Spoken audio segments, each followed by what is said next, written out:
દીવમાં સ્થિત ગંગેશ્વર મહાદેવ મંદિરની 5 લિંગની રચના પાંડવો દ્વારા કરવામાં આવી છે, જેનો અભિષેક ખુદ સમુદ્ર દેવ કરે છે, જે દ્રશ્ય ખૂબ જ અદ્ભુત જોવા મળે છે.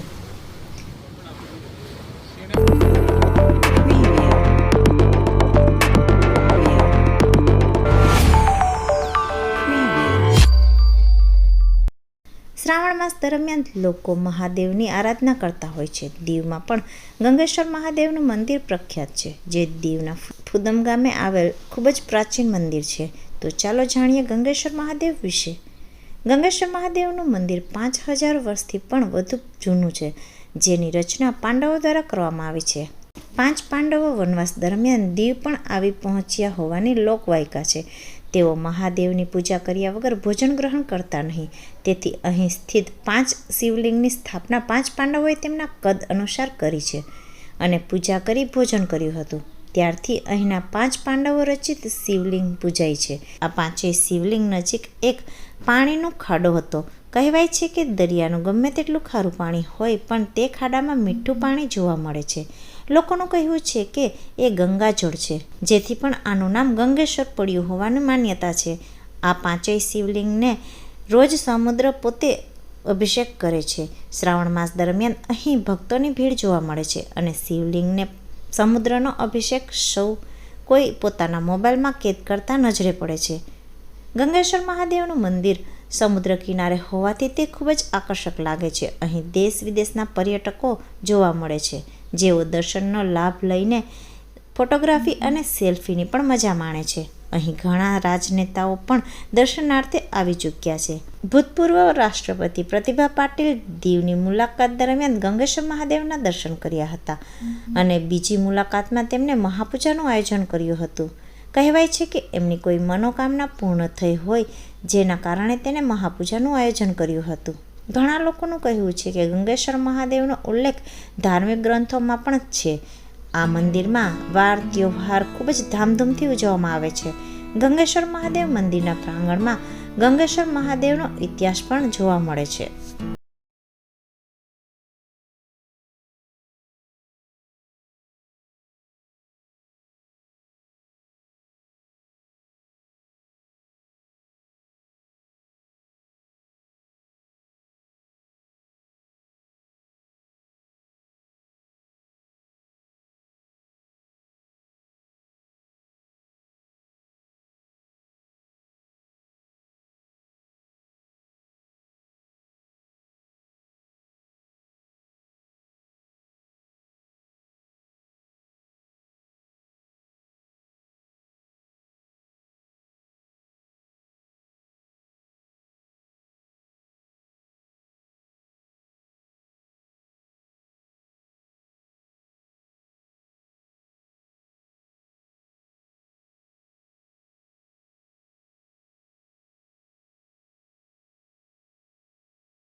જય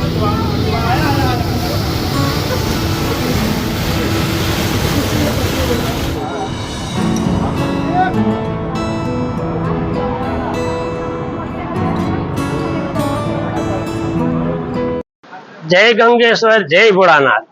આ મંદિર બહુ જ પુરાણું છે અને આ મંદિર 5 પાંડવોએ સ્થાપેલું છે। 5 પાંડવોને એવો નિયમ હતો કે ભોળાનાથની સેવા કરીને પછી જ જમવાનું। ત્યારે આ જંગલ જેવો વિસ્તાર હતો, ત્યારે 5 પાંડવોએ પોતાના કદ અનુસાર અહીંયા પોતાની શિવલિંગ કરી અને પોતાની ટેક પાડી। આમાં સમુદ્રનું જે લહેર આવે છે એમાં 5 લહેરમાં એક લહેર મીઠી આવે છે, જે ગંગા જેવી છે, એટલે આનું નામ ગંગેશ્વર મહાદેવ પડ્યું છે। અને 5 પાંડવોએ અહીંયા પોતાની ટેક પૂરી કરી હતી। એ પ્રમાણે આપણા હોનરેબલ શ્રીમતી પ્રતિભા પાટીલ રાષ્ટ્રપતિ અહીંયા આવ્યા હતા, એમને પણ આ સ્થળ ગમ્યું અને એમણે પણ કંઈક માનતા કરી હતી અને બીજી વખત પણ એ લોકો પૂજા કરવા અહીંયા આવ્યા હતા। આટલું બધું મહત્વ છે અને ભોળાનાથ સૌની મનોકામના પૂર્ણ કરે છે। જય ગંગેશ્વર, જય ગંગેશ્વર, જય ભોળાનાથ। આ ગંગેશ્વર મહાદેવનું સ્થાનક ધામ છે। અહીં આ શ્રાવણ મહિનાનો પહેલો સોમવાર છે અને અહીંયા ઉદમ તેમજ આખા ગુજરાતની કે આખા પૂરા દુનિયાની અહીં દર્શન કરવા માટે આવે છે। આ ધામનું મહત્વ એ છે કે 5 પાંડવો જ્યારે વનમાં હતા ત્યારે એમને ટેક હતી કે ભગવાન શિવને જમાડી અને પછી જ ઓલું કરવાનું। ત્યારે અહીં કોઈ સ્થાનક ન મળ્યું, ત્યારે પોતાના કદ અનુસાર અહીંયા 5 પાંડવોએ ગંગેશ્વર મહાદેવની સ્થાપના કરી। બીજી વસ્તુ છે કે સમુદ્ર સ્વયં રોજ એનો અભિષેક કરે છે અને આ સમુદ્ર જે લહેર આવે છે એમાં 5 લહેરમાં એક લહેર એવી આવે છે કે જે ગંગા જેવી મીઠી છે, એટલે આનું નામ ગંગેશ્વર મહાદેવ પડ્યું। અહીંયા ગંગેશ્વર મહાદેવ હરેક ભક્તજનોની મનોકામના પૂર્ણ કરે છે। અહીં ફુદમ ગામના અને સમાજના બધા રોજ પૂજા કરવા આવે છે અને બધાની મનોકામના ભોળોનાથ પૂરી કરે છે। આપણા ઓનરેબલ રાષ્ટ્રપતિ શ્રીમતી પ્રતિભા પાટીલ અહીં આવ્યા હતા અને આવી એમના સુંદર સ્થળ પણ ગમી ગયું હતું અને ભગવાનની મનોકામના માંગી હતી, પૂર્ણ થઈ, એટલે બીજી વખત પણ એ લોકો અહીંયા પૂજા કરી। આ ગંગેશ્વર મહાદેવ ધામનું મહત્વ છે અને આ ભોળાનાથનું સૌની મનોકામના પૂર્ણ કરે છે। આ શ્રાવણ મહિનો છે, પહેલો સોમવાર છે, એટલે અહીં ભક્તોની બહુ જ ભીડ ઉમટી પડી છે। જય ગંગેશ્વર, જય ભોળાનાથ। જય ગંગેશ્વર, જય સોમનાથ। જેમ કે આજથી શ્રાવણ માસની શરૂઆત થાય છે અને આ પહેલો સોમવાર છે। મને ખ્યાલ છે મુજબ 72 વર્ષ પછી આ શ્રાવણ મહિનામાં જે પહેલો શ્રાવણ અને છેલ્લો શ્રાવણ 5 સોમવાર આવશે અને હું ગંગેશ્વર મહાદેવ દાદા પાસે અને સોમનાથ દાદા પાસે શ્રાવણ માસની બધાને શુભકામના પાઠવું છું, તેમજ ભોલેનાથ પાસે પ્રાર્થના કરું છું કે આપણા દેશમાં શાંતિ બની રહે અને સમૃદ્ધિ અને સ્વાસ્થ્ય બની રહે। ગંગેશ્વર મહાદેવનું વર્ષો વર્ષ પુરાણી ઇતિહાસ છે। કહેવામાં આવે છે કે પાંડવોની વખતે આ 5 લિંગનો સ્થાપના કરવામાં આવેલી અને અહીંયા દર્શન રૂપે હજારોની સંખ્યામાં લોકો દર્શન કરે છે। જેમ સોમનાથ જ્યોતિર્લિંગ પહેલી જ્યોતિર્લિંગ છે, એમનું મહત્વ વિશેષ છે, એવું જ ગંગેશ્વર મહાદેવનું પણ વિશેષ મહત્વ છે।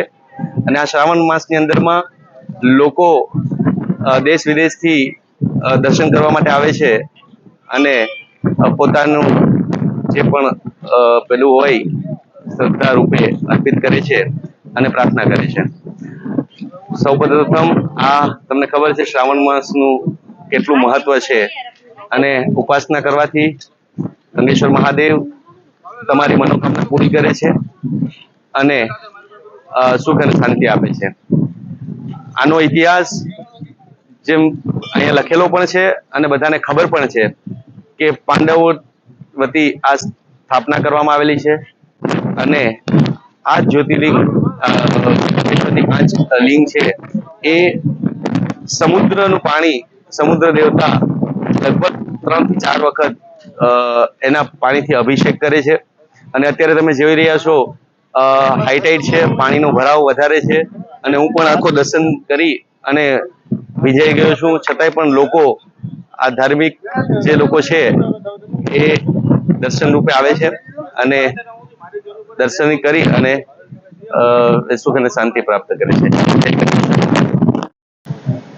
મારું નામ દીપ્તિ પટેલ, અમદાવાદથી છું, એડવોકેટ છું અને આજે દર્શન કરવા માટે દીવમાં ગંગેશ્વર મહાદેવના દર્શન માટે આવ્યા છે અને કુદરતી જળાશય ભેખ અમે જોયો છે અને એ જળાશય ભેખ દર્શન કરતાનો લાભ અમને બહુ સરસ અને આનંદની અનુભૂતિ અનુભવીએ છીએ.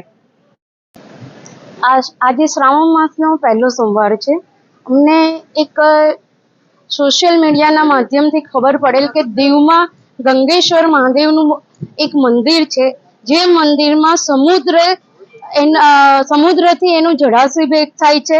અમે આજે ખરેખર જળાશય ભેટ અમારી નજરે જોયો છે અને એ દર્શન કરીને અમને ખૂબ આનંદ થયો છે અને પહેલો સોમવાર અમારો શ્રાવણનો બહુ સરસ ગયો છે. મહાદેવને પ્રાર્થના કરીએ કે અમારા બધાની ને આ સૃષ્ટિની બધાને જ શ્રાવણ માસના જેવા અમને દર્શનના લાભ મળે છે એવું બધાને લાભ મળે. मैं उदयन राउत और मैं मुंबई से आया हूँ अपने कजिन के साथ. तो हम लोग यहाँ पे घूमने के लिए आए थे एक्चुअली गुजरात में. तो हम लोग को आगे लोगों से पता चला कि यहाँ पे एक ऐसी ऐसी जगह है करके जहाँ पे कुछ चीजों का महत्व है भगवान के बारे में, शंकर भगवान के बारे में. तो हम लोग यहाँ पे ऐसे दर्शन करने के लिए आए और यहाँ पे आके हम लोग को बहुत ही अच्छा लगा. हम लोग ने दर्शन किया और बहुत ही अच्छा लगा. हम लोग यही अपना एक्सपीरियंस शेयर करें आपके साथ. हर हर महादेव. હું જયેશ રાઠોડ મુંબઈ ગોરેગાંવથી ખાસ અહીંયા દીવમાં મહાદેવના લિંગનું દર્શન કરવા આવ્યો છું. અહીંયા 5 પાંડવોએ આ 5 લિંગની સ્થાપના કરી હતી અને દરિયા કિનારે એમનું સળંગ જળાભિષેક થાય એટલા માટેની આ લિંગની સ્થાપના છે. શ્રાવણના પ્રથમ સોમવારે હું અને મારી ફેમિલી અહીંયા દર્શન કરીને અમારી આત્મા અને અમારું મન તૃપ્ત કરી નાખ્યું છે. અમે એવું પણ સાંભળ્યું છે કે સળંગ આખા દિવસમાં એક મીઠા પાણીની એવી પણ લહેર આવે છે જે આ 5 લિંગ ઉપર જળાભિષેક કરે છે. અને સાચું કહું તો આખા ઇન્ડિયામાં મેં આવો અનુભવ ક્યારે અનુભવ્યો નથી. હર હર મહાદેવ, હર હર મહાદેવ, હર હર મહાદેવ. ગંગેશ્વર શંકર ભગવાનના દર્શન કરવા અમે દીવ આવ્યા છે. 5 જ્યોતિર્લિંગના દર્શન કર્યા. અમને બહુ આનંદ થયો. અમારા રાઠોડ પરિવાર, અમારી છોકરી બધા સુખી થાય અને સરસ મજાના બધા દર્શન કર્યા છે અને બીજી વખત બધા આવે એવા અમે લોકો બધા આશા રાખીએ છીએ. હર હર મહાદેવ.